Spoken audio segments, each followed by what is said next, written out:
আসসালামু আলাইকুম রহমতুল্লাহি ওবরকাতুহু। সম্মানিত দর্শক, আইসিটি কোর্টে শেখ হাসিনার বিচার এবং তার বিচারের রায় নিয়ে বেশ কয়েকটি এপিসোড করেছি। তাকে বাংলাদেশের প্রচলিত আইন দণ্ডবিধি অনুযায়ী সর্বোচ্চ সাজা দেওয়া হয়েছে সাজায়ে মউত, ফাঁসিতে ঝুলিয়ে সাজা কার্যকর। তার এই রায় নিয়ে নানা রকম আলোচনা হচ্ছে, রাজনীতি হচ্ছে, এবং এই রায়ের ফলে বাংলাদেশের রাজনীতিতে নানা রকম জটিলতা দেখা দিয়েছে এবং আগামীতে আরও জটিলতা দেখা দেবে। এই রায়ের ফলে শেখ হাসিনার কি হবে, তার দলের কি হবে, এটা নিয়ে অন্য একটি ভিডিওতে আমি কথা বলেছি। কিন্তু এই রায়ের ফলে বিএনপির কি লাভ হবে আর জামাতের কি লাভ হবে বা এই দুটো রাজনৈতিক দলের কি ক্ষয়ক্ষতি হবে সেই বিষয়গুলো নিয়ে আলোচনার চেষ্টা চালাবো। প্রথমত হলো যে এই রায়ে আপাত দৃষ্টিতে জামাতের একটা বিরাট ল্যান্ডমার্ক ভিক্টরি হয়েছে। আগামী দিনে এই রায় কতটা কার্যকর করা যাবে কিংবা এই রায়ের যে সুফলে জামাত খুব আনন্দে উদ্বেলিত, এটি জামাত কতটা হোল্ড করতে পারবে সেটা ভবিষ্যৎ নির্ভর করবে। কিন্তু আজকের দিনে যদি বাস্তবতা ধরেন, তাহলে আপনার মনে হবে যে এই পৃথিবীতে যদি কোনো রাজনৈতিক দল বা কোনো গোষ্ঠী একেবারে আকাশের পূর্ণিমার চাঁদ হাতে পাওয়ার পর যে অনুভূতি হয় সেরকম অনুভূতি পেয়ে থাকে, তাহলে নিঃসন্দেহে জামাতের প্রতিটি নেতাকর্মীর মনে আজকে সেই ধরনের অনুভূতি। তাদের সবার বাড়িতে খুশির বন্যা, সবার বাড়িতে ঈদের আনন্দ, এবং এই মুহূর্তে তারা যে আত্মবিশ্বাস ফিরে পেয়েছে, সেই আত্মবিশ্বাস কতদিন তাদের থাকবে সেটা মুখ্য বিষয় নয়। মুখ্য বিষয় হলো যে এই আত্মবিশ্বাস নিয়ে তারা তাদের রাজনৈতিক প্রতিপক্ষকে যে ধাক্কা দিবে এবং রাজনৈতিক প্রতিপক্ষের উপর তারা যে চ্যালেঞ্জ ছুড়ে দিবে, সেটি তাদের প্রতিপক্ষ এই মুহূর্তে সামাল দেওয়ার মতো অবস্থা দেখাতে পারবে না। আপনারা সবাই জানেন যে আওয়ামী লীগ জমানাতে জামাত খুব দুঃখ পেয়েছিল বিভিন্ন কারণে। তাদের অফিস বন্ধ করে দেওয়া হয়েছিল, তাদের শীর্ষ নেতাদেরকে ফাঁসিতে ঝুলানো হয়েছিল, এবং কেবলমাত্র ফাঁসিতে ঝুলানো হয়নি, ফাঁসিতে ঝুলানোর পর তাদের পরিবার পরিজনের উপরে যে অত্যাচার চালানো হয়েছিল, এটি খুবই দুঃখজনক ছিল এবং বেদনাদায়ক ছিল। যেমন ধরুন, দেলোয়ার হোসেন সাঈদী সাহেব মারা গেলেন, এখন তার একটা ভালো জানাজা হবে, তার কবর জিয়ারতে লোকজন যাবে, এটাও সরকার করতে দেয়নি। মীর কাসেম আলী সাহেব মারা গেলেন, তার পরিবার শোক করবে, মাতম করবে, কিন্তু তার পরিবর্তে তার ছেলে ব্যারিস্টার আরমানকে তাকে গ্রেপ্তার করে নেওয়া যাওয়া হলো, গুম করে রাখা হলো, আয়নাঘরে রাখা হলো। এরকম অসংখ্য ঘটনা, যারাই ওই সময়টাতে জুলুম অত্যাচারের শিকার হয়েছেন, ইন পার্সন তাদের দুঃখ কষ্টের শেষ ছিল না। তাদের পরিবারের দুঃখ কষ্ট, বেদনা এবং অপমান, এটার কোনো রকম যাকে বলা হয় মানে তুলনা করার মতো কোনো কিছু ছিল না। তো ফলে তারা কেঁদেছেন, ভীষণ নামক কেঁদেছেন, এবং তারা মজলুম ছিলেন, তারা আল্লাহর দরবারে প্রার্থনা করেছেন, কেঁদেছেন, কৌশল করেছেন, শেখ হাসিনার পতনের জন্যে তারা চেষ্টা করেছেন, তদবির করেছেন, এবং সর্বোচ্চ, এতে কোনো সন্দেহ নেই। আবার এখন এই যে আওয়ামী লীগের যে পতন এবং পতনের পরবর্তীতে এই যে আওয়ামী লীগের নেতাদের যে বিচার হচ্ছে, এর ফলে তারা খুব আনন্দে উদ্বেলিত, তারা খুশিতে আত্মহারা, তারা আল্লাহর দরবারে শুকরিয়া জানাচ্ছে তাদের বিশ্বাস অনুযায়ী, এতে কোনো সন্দেহ নেই। এখন এই যে তাদের এই আনন্দ প্রকাশ করতে গিয়ে ৩২ নম্বর ভাঙা বা বিভিন্ন স্থানে মব তৈরি করা, কিংবা তাদের এই আনন্দের সঙ্গে আবার মুক্তিযুদ্ধের যে ন্যারেটিভ, সেই ন্যারেটিভটা চেঞ্জ করে দেওয়া, কিংবা ৭১-এ তাদের যে কর্মকাণ্ড সেটাকে জায়েজ করা, রাজাকার আলবদর আর শামস এই জিনিসগুলো ভালো ছিল, কিংবা রাজাকার আলবদর আর শামস নিয়ে যারা কথাবার্তা বলেন তাদেরকে গণশত্রু হিসেবে চিহ্নিত করা, এটা একটা ভিন্ন প্রসঙ্গ, এটা অন্যায়। কিন্তু বাস্তবতা হলো যে শেখ হাসিনার পতন, আওয়ামী লীগের পতন এবং তার সেই বিচার, এই বিচারে জামাতকে ভীষণ রকম আনন্দিত করেছে। এবং আপনারা জানেন যে মানুষের সফলতার একটা বিরাট অংশ নির্ভর করে তার আত্মবিশ্বাস। তো জামাত এই মুহূর্তে যে আত্মবিশ্বাসী হয়ে পড়েছে, যে প্রত্যয় তারা যাকে বলা অর্জন করেছে, এটি আপনি দেখতে পারবেন জামাতের অফিস আদালতে। তাদের অফিস আদালতে, বাসগৃহে নিত্য নতুন ফার্নিচার এসছে। জামাতের আমিরের একটা সোফা সেট দেখলাম, এটা কি তার অফিসে না বাসায় এটা আমি বলতে পারবো না। তো এই সোফা সেটগুলো রাজকীয় সোফা সেট, মানে যমুনাতে বা প্রধানমন্ত্রীর কার্যালয়ে বা বেগম জিয়ার যে একেবারে পার্সোনাল রুমে, অফিসিয়াল রুমে তিনি যে সোফা সেট ব্যবহার করতেন, ঠিক একই মানের সোফা সেট জামাতের আমিরের জন্য আনা হয়েছে। এবং মেহমান কয়েকজন ফরেন ডিপ্লোম্যাট তার সাথে দেখা করেছেন, এবং সেখানে আমি দেখলাম যে সম্ভবত লিগেসি ফার্নিচারের সেই রাজকীয় সোফা সেটে তারা বসছেন। মধ্যে সেই জামাতের লোগো এবং যে পর্দা সেট আপ করা হয়েছে, তারা ধরেই নিয়েছে যে আগামীতে জামাত ক্ষমতায় আসবে এবং জামাতের আমিরুল মোমিনিন। কাজী তার যে মর্যাদা, তার যে সিংহাসন, তার যে আসন, তার যে প্রতিবেশ বা পরিবেশ, এ সব কিছুই এই রাষ্ট্রের প্রধান ব্যক্তি, তার সে স্ট্যাটাস, মান, মর্যাদা অনুযায়ী করতে হবে, এবং সেই কাজটি তারা করে চলেছেন। অন্যদিকে তাদের একেবারে ফোর্থ টায়ার, মানে চতুর্থ স্তরের যে সকল নেতা রয়েছেন, যারা ছাত্র শিবিরের সভাপতি থেকে বা সেক্রেটারি থেকে সবেমাত্র জামাতের কেন্দ্রীয় রাজনীতিতে এসেছেন, তো জামাত তাদেরকে ফ্রন্ট লাইনে দিয়ে দিচ্ছে এবং তারা টকশোতে যাচ্ছেন, আলাপ আলোচনা করছেন, সবকিছু করছেন, এবং সেখানে তাদের সঙ্গে বিএনপির বাঘা বাঘা নেতারা তর্ক করছেন, বিতর্ক করছেন, এবং সে সকল বিতর্কে এই জামাতের যারা চতুর্থ স্তরের জুনিয়র নেতৃবৃন্দ, তারা সেই সিনিয়র নেতৃবৃন্দদেরকে নাস্তানাবুদ করছেন। এটা তাদের আত্মবিশ্বাসের ফল যে তারা এখন যে পর্যায়ে আছে, সেখানে আমিরে জামাত কিংবা জামাতের মহাসচিব কিংবা তাদের নায়েবে আমির আবদুল্লাহ মোহাম্মদ তাহের, তারা টকশোতে যাবেন, সভা সমিতি সেমিনারে গিয়ে কথাবার্তা বলবেন, এবং তাদের সঙ্গে এক টেবিলে বসে, এক স্তরে বসে কথা বলার যোগ্যতা এই মুহূর্তে বাংলাদেশে কোনো রাজনৈতিক দলের আছে এটা জামাত মনে করে না। এই যে তাদের আত্মবিশ্বাস, এই যে তাদের দৃষ্টিভঙ্গি, এই দৃষ্টিভঙ্গির বাইরে যে গ্লোবাল পার্সপেক্ট রয়েছে বা প্রসপেক্ট রয়েছে, আমি শব্দটা বলতে চেয়েছিলাম পার্সপেক্টিভ। তো সেই বিশ্বের যে এখন পরিস্থিতি এবং প্রেক্ষাপট, সেখানে দক্ষিণ পন্থা যারা অবলম্বন করেন রাজনৈতিক দলগুলো, কট্টরপন্থী রাজনৈতিক দলগুলো, তারাদের জয় জয়কার।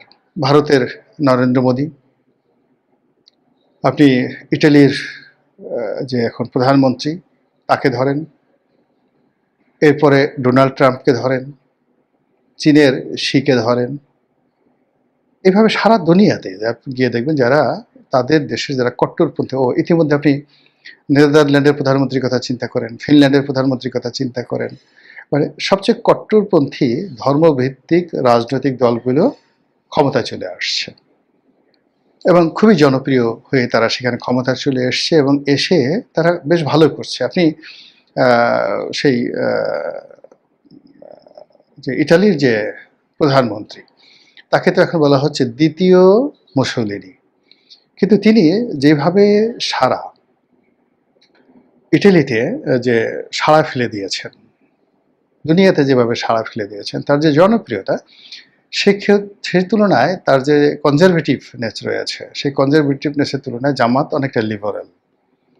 একই অবস্থা যদি আপনি পুতিনের ক্ষেত্রে ধরেন, সেখানে তো একেবারে রীতিমতো সেই জারের মতো তিনি ক্ষমতা ভোগ করছেন।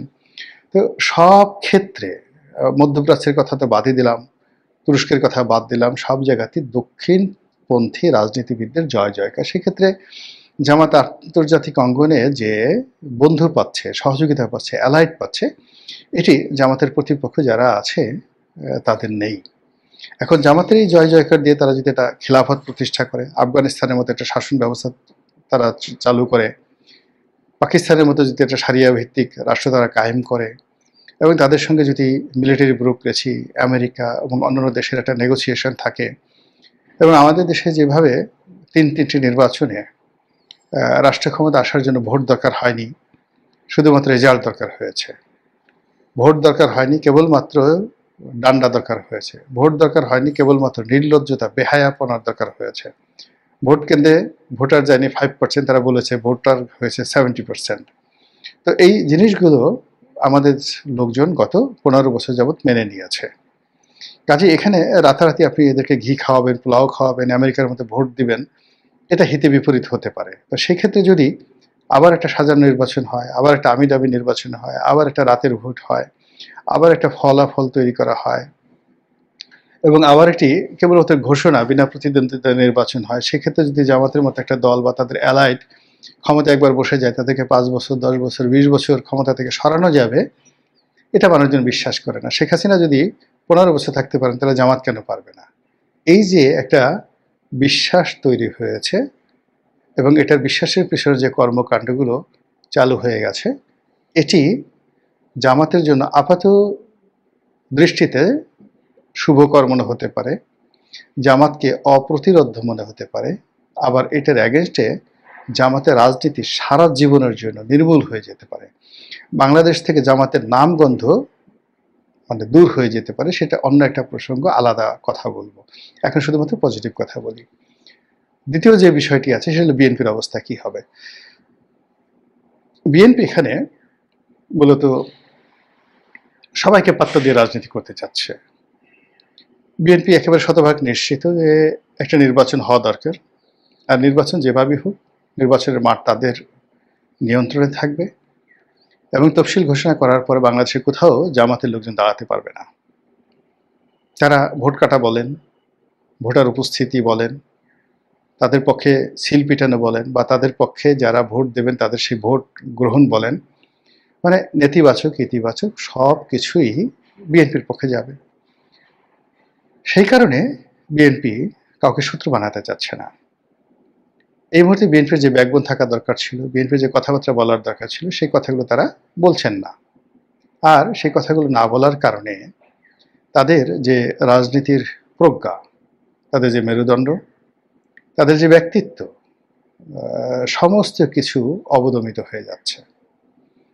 আর রাজনীতিতে বিশ্বাস হারিয়ে ফেললে কখনোই সে বিশ্বাস ফিরে পাওয়া যায় না। বহু বছর মেডিটেশন করে সেই বিশ্বাস আনতে হয়। এমনি সেই গত যাকে বলা হয় 15 বছরের যে আওয়ামী লীগের শাসন, সেই শাসনে বিএনপির যে কী অবস্থা হয়েছে, মির্জা ফখরুল সাহেবের একটি বক্তব্যে সেটা ফুটে উঠেছে। তিনি যেটা বলেছেন যে শেখ হাসিনার জুলুম অত্যাচারে বা তার শাসনে বা তার বিরুদ্ধে লড়াই সংগ্রাম করতে করতে আমরা কিন্তু বুড়ো হয়ে গেছি। এটাই বাস্তবতা। বিএনপির প্রথম সারির যারা রাজনৈতিক প্রজ্ঞাবান নেতা, তারা সবাই বুড়ো হয়ে গেছেন, রোগাক্রান্ত হয়ে গেছেন, বিশ্বাস হারিয়ে ফেলেছেন, এবং তারা মনে করছেন এটা তাদের জীবনের শেষ পরিণতি। এই নির্বাচনে যদি তারা জয়লাভ করেন, এটা তাদের জীবনের শেষ, আর পরাজয়টি হলো শেষ। বিএনপির দ্বিতীয় স্তরে যারা নেতৃবৃন্দ রয়েছেন, তারা সেই গত 15 বছরের মধ্যে, অর্থাৎ যখন শেখ হাসিনা 2008 সনে ক্ষমতায় এলেন, তখন তারা ছিলেন তরুণ। ফলে তাদের এই যে 15 বছরের পালিয়ে থাকা, তাদের দুর্বিষহ জীবন, অসহায়ত্ব, পরিবার ভেঙে যাওয়া, অর্থনৈতিক মেরুদণ্ড ভেঙে যাওয়া, সব মিলে তারা যে টেরিবল অবস্থার মধ্যে আছেন, সেই টেরিবল অবস্থা তারা কাটিয়ে উঠতে পারেননি, বরং এই যে সুসময়, সেই সুসময়টা তাদের অনেকের জন্য বুমেরাং হয়ে পড়েছে। বেশিরভাগ নেতাকর্মী অহংকারী হয়ে পড়েছেন, অনেকে দুর্নীতির সাথে জড়িয়ে পড়েছেন, অনেকে দখল চাঁদাবাজির সাথে জড়িত হয়ে পড়েছেন। ফলে তাদের রাজনৈতিক ভবিষ্যৎ পরিপূর্ণভাবে বলতে গেলে ধ্বংস হয়ে গেছে। আর যারা একেবারে তরুণ ছাত্রদল করেন, তারা রীতিমতো স্বপ্নের ঘোরে ফিরছেন। ঘুম থেকে উঠে সকালবেলা যদি আপনি দেখেন, আপনার রুমের মধ্যে একটা পরী ঢুকে গেছে। তো পরী আপনাকে বলছে যে আমি পরিস্থানে রাজকন্যা, আমাকে তুমি বিয়ে করো, আমি তোমাকে এখন উড়িয়ে পরিস্থানে নিয়ে যাব, সেখানে গিয়েই তুমি রাজা হয়ে যাবে। তখন আপনার মধ্যে যে ধরনের একটা আনন্দ হবে, পরীকে দেখলে আপনার মনের মধ্যে যে ধরনের একটা প্রতিক্রিয়া হবে, এখন এই চলমান অবস্থায় বিএনপির যাদের বয়স 30 বছরের নিচে, তাদের অবস্থা তাই হয়েছে। ফলে তারা যেখানে ময়লার আবর্জনা আছে, মানে ময়লার যে ভাগাড়, সেটাকে মনে করছে স্বর্ণভাণ্ডার, আর যেটা স্বর্ণভাণ্ডার সেটাকে তারা ময়লার ভাগাড় মনে করছে। স্বর্ণভাণ্ডার হলো জনগণের ভোট, সেটাকে তারা প্রয়োজন মনে করছেন না। আর ময়লার ভাগাড় বলতে যেখানে চাঁদাবাজি, দুর্নীতি, অনিয়ম, দখলবাজি রয়েছে সেই জায়গাগুলোকে তারা পরিস্থান মনে করছেন। ফলে বিএনপি যারা কেন্দ্রীয় কমান্ড রয়েছেন, শীর্ষ নেতৃবৃন্দ রয়েছেন, তারা এই সুযোগটিকে কাজে লাগাতে পারছেন না। ঠিক এই অবস্থাতে শেখ হাসিনার যে মামলার রায়, এই রায় আগামীতে যাকে বলা হয় ফাঁসির শত শত ফাঁসির রশি হয়ে বিএনপির যে সকল নেতাকর্মী রয়েছেন তাদের সকলের ঘুম হারাম করে দিবে। এর কারণ হলো আপনারা জানেন যে ক্রিমিনাল কেস, সেই ক্রিমিনাল কেস কখনো পুরনো হয় না। ফলে 2001 থেকে 2006 পর্যন্ত বিএনপির শাসনামল, ওই সময়টাতে যে সকল কথাবার্তা হয়েছে, যে সকল হত্যাকাণ্ড হয়েছে, যে সকল গুম হয়েছে, এমনকি ওই সময়তে অপারেশন ক্লিন হার্ট হয়েছে, ওই সময়তে র্যাবের ক্রস ফায়ার হয়েছে, যা কিছু হয়েছে সব কিছুকেই এই যে আদালতে শেখ হাসিনার বিচার হয়েছে সেই আদালতে আবার সেই বিষয়গুলো নিয়ে বিচার হতে পারে, কোনো বাধা নেই। Any one can do. Jamaat ক্ষমতা এসে জামাত এটা শুরু করতে পারে, কিংবা ডক্টর মোহাম্মদ ইউনূস যদি এখন চেষ্টা করে শুরু করতে পারে, কিংবা এখন যারা প্রসিকিউটর রয়েছেন তারা যদি সেই অপারেশন ক্লিন হার্টকে কগনিজেন্সে নিয়ে সেটাকে তদন্ত করে যদি ওই সময়ের যারা দায়ী ব্যক্তি ছিলেন তাদেরকে এই মুহূর্তে বিচারের আওতায় আনেন, কিচ্ছু বলার থাকবে না বিএনপির। এর কারণ হলো বিএনপি ইতিমধ্যে শেখ হাসিনার বিচারটিকে একটি যুগান্তকারী বিচার বলেছে, এটিকে ন্যায় বিচার বলেছে, আইনের শাসন বলেছে, এবং এটিকে একটি যাকে বলা হয় ল্যান্ডমার্ক মাইলস্টোন হিসেবে ঘোষণা করেছে। তো কাজেই তাদের জমানার যে সকল অনিয়ম হয়েছে, গোলাগুলি হয়েছে, মারামারি হয়েছে, যেভাবে ক্রস ফায়ার হয়েছে, সেই জিনিসগুলোতে বিচার আসতে পারে। এবং এগুলো বিএনপি যদি ক্ষমতায় না আসে, জামাত যদি ক্ষমতায় আসে, বা ডক্টর মোহাম্মদ ইউনূস যদি দীর্ঘমেয়াদে ক্ষমতায় থাকেন, তাহলে এটা লিখে রাখেন যে এই কাজগুলো অন্তত একটা সিঙ্গেল ঘটনা হলো এই কাজটি করা হবে, এতে কোনো সন্দেহ নেই। 21 আগস্ট গ্রেনেডের হামলা নিয়ে আবার মামলা হবে, তারপরে 10 ট্রাক অস্ত্র নিয়ে আবার মামলা হবে, আরও অনেক কিছু মানবতা বিরোধী যে সকল কর্মকাণ্ড ঘটেছে। ওই যে আপনাদের মনে আছে যে বিদ্যুতের দাবিতে কানসাটে যে গোলাগুলি হয়েছিল, অনেকগুলো মানুষ মারা গিয়েছিল বিদ্যুতের দাবিতে, সেটা নিয়ে মামলা হবে। এবং সেই মামলা বিএনপিকে দমন করার জন্য বিএনপির যারা প্রতিপক্ষ তাদেরকে করতেই হবে, সেটা আওয়ামী লীগ হোক, জামাত হোক, এনসিপি হোক, তাদেরকে এই মামলা করতেই হবে। তো কাজেই এই দিন নয়, আরও দিন আছে, এই দিনকে নিয়ে যাবে সেই দিনের কাছে। এই যে শেখ হাসিনা রায়, মামলা এবং এখন যে প্রক্রিয়াগুলো চলছে, এটা থেমে থাকবে না। এবং একই কথা জনাব সালাউদ্দিন কাদের চৌধুরী তিনি বলে গিয়েছিলেন, এই তার বিরুদ্ধে যখন মামলা হচ্ছিল তখন তিনি খুব স্যাটায়ার করে বলেছিলেন যে আমি চাই এই আইসিটি কোর্ট এটার কর্মকাণ্ড অব্যাহত থাকুক, এবং এখন যারা বিচার করছেন আগামী দিনে এই কোর্টে তাদের বিচার হোক। তো সালাউদ্দিন কাদের চৌধুরী সাহেবের সেই বক্তব্য এখন রীতিমতো ভাইরাল হয়ে ঘুরছে। ফলে এই জমানাতে শেখ হাসিনার যে বিচার হলো, সেই বিচারগুলো আরও অনেকের জন্য যে হবে না, এমনকি মরণোত্তর বিচার হবে না, যারা মরে গেছেন তাদের বিরুদ্ধে যে বিচার হবে না, এই কথা কিন্তু বলা যাচ্ছে না। মহান আল্লাহ আমাদের সবাইকে হেদায়েত দান করুন এবং হেফাজত করুন। আসসালামু আলাইকুম ওয়া রাহমাতুল্লাহি ওয়া বারাকাতুহু।